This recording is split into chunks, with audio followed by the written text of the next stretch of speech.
नमस्कार, मी निलेश गवांदे, कार्याध्यक्ष जनसंघर्ष संघटना। आज आपल्याशी जो संवाद साधतोय तो एवढ्यासाठीच आहे की ह्या मायबाप सरकारने आम्हा दूध उत्पादकांचा थेट आणि करेक्ट कार्यक्रम केलेला आहे।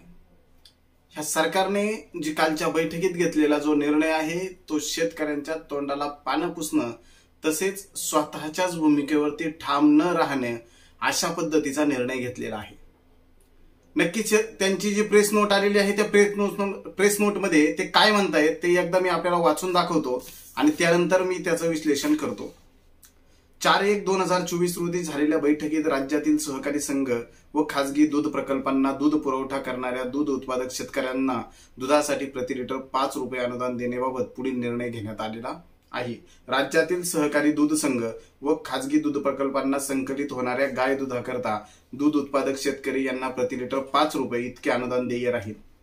सहकारी दूध संघ व खासगी दूध प्रकल्पांना दूध उत्पादक शेतकरी यांना 3.5 फॅट व 8.5 SNF या गुणप्रतीकरिता किमान 27 रुपये प्रति लिटर इतका दर संबंधित दूध उत्पादक शेतकऱ्यांच्या वैयक्तिक बँक खात्यावर रोख विरहित पद्धतीने म्हणजे ऑनलाईन अदा करणे बंधनकारक राहील।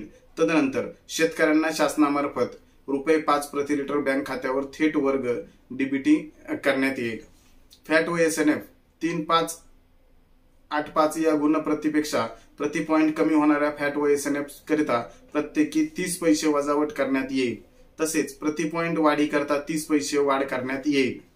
यावी सदर योजनेच्या अंमलबजावणी करता बँकेमार्फत विशेष सॉफ्टवेअर विकसित करून त्याद्वारे अनुदान दूध उत्पादक शेतकरी यांच्या बँक खात्यावर डीबीटीद्वारे देण्याबाबत मान्यता देण्यात येत आहे। माहे नोव्हेंबर 2023 मधील आकडेवारीनुसार सहकारी दूध संघ व खासगी दूध प्रकल्पांमार्फत होणारे दूध संकलन 149 लाख लिटर प्रतिदिन इतके आहे। प्रस्तावित ₹5 प्रति लिटर अनुदानाप्रमाणे 1 महिन्याचा कालावधी करता अंदाजे 230 कोटी इतके अनुदान आवश्यक राहील। तथापि प्रत्यक्ष होणाऱ्या दूध संकलनातील घट व वाढ यानुसार उपरोक्त रकमेत बदल होण्याची शक्यता आहे। सदर योजना दिनांक 11 जानेवारी 2024 ते 10 फेब्रुवारी 2024 या कालावधी करता राबवण्यास मान्यता देण्यात येत आहे। म्हणजे ही जी योजना आहे ही फक्त 11 जानेवारी पासून तर 10 फेब्रुवारी म्हणजे 1 महिन्यासाठीच आहे की ज्याची आपली मागणी 4 महिन्याची आहे। 4 महिने तुम्ही आम्हाला भाव वाढवून द्यावा। आता जर तुमच्या म्हणण्याप्रमाणे आता हा जर फ्लश सीझन आहे मग आता हा तुमचा फ्लश सीझन नक्की संपतो कधी? म्हणजे तुम्ही नक्की करणार काय? शेतकऱ्यांना थेट अनुदान देण्याच्या वार्ता करून शेतकऱ्यांची थेट फसवणूक करत आहात। 27 रुपये भाव हा तुम्ही 3.5-8.5 ला देण्याचं सूचित केलेलं आहे की जो भाव 28 रुपये 27 रुपये ऑलरेडी मिळतोय। 27 रुपये 28 रुपये बऱ्याच संघ जे आहेत ते 27-28 रुपये भाव देत आहेत। मग तुम्ही वेगळं काय केलं? ज्या संघांनी ज्या संस्थांनी शेतकऱ्यांची लूट केली त्याबाबतचा ठोस निर्णय ठोस भूमिका आपल्याकडून घेण्यात आलेली नाही। ही सरळ सरळ शेतकऱ्यांची फसवणूक आहे।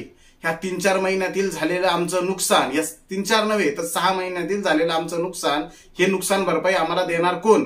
आपण 1 तारखेपासून शासन निर्णय लागू करणार होता। 2 महिन्यासाठी आपण अधिवेशनामध्ये डिक्लेअर केलेला असताना सुद्धा आज आपण 1 महिन्याबाबतच बोलत आहात। म्हणजे ही जी आपली भूमिका आहे ही अतिशय चुकीची भूमिका आहे। त्यात आपण फक्त एकच गोष्ट आपली चांगली आहे की SNF आणि फॅट कटिंगसाठी जे 30 पैशाची जी वजावट आपण केलेली आहे हा एकच निर्णय मानण्यायोग्य आहे, परंतु ती सुद्धा 20 पैसे असायला हवी अशी आमची या ठिकाणी मागणी आहे। त्यानंतर जी तुम्ही अनुदानासाठी जी तुम्ही अंदाजित रक्कम 230 कोटी रुपये जी ठेवलेली आहे, ठीक आहे 230 कोटी रुपये जरी आपल्याला लागत असतील परंतु जी भेसळ होते ती भेसळ जर थांबवली तर आपल्याला ह्या गोष्टीची आवश्यकता पडणार नाही। आपण शब्द दिल्याप्रमाणे आरेतील जे आपले कर्मचारी आहेत महानंदाचे तर ते कर्मचारी आपण इकडे वापरू शकता। तशा पद्धतीची आपण योग्य रचना करून ह्या भेसळीवरती जर कंट्रोल केलं तर नक्कीच शेतकऱ्यांना न्याय या ठिकाणी मिळू शकतो। आणि जो आपण मी पुन्हा आपल्याला सांगतो की ज्या पद्धतीचा आपण हा निर्णय घेतलेला आहे हा निर्णय अतिशय चुकीचा आहे। शेतकऱ्यांची थेट फसवणूक आहे। म्हणजे तुम्ही 3.5-8.5 ला अगोदर 34 रुपये भाव होता तर तीच गुणवत्ता आपण 3.2 केलेली होती तर त्याचं सुद्धा आपण पानिपत करून टाकलं आणि ते पानिपत केल्याच्या नंतर काय केलंय 34च्या ऐवजी 32 रुपये भाव दिला। म्हणजे ही शेतकऱ्यांची घोर फसवणूक आहे. ह्या निर्णयाचा मी जाहीर निषेध करतो आणि लवकरच जनसंघर्ष संघटनेच्या माध्यमातून या विरोधात तीव्र आंदोलन उभं केलं जाईल असं मी आपल्याला या ठिकाणी सांगतो. धन्यवाद.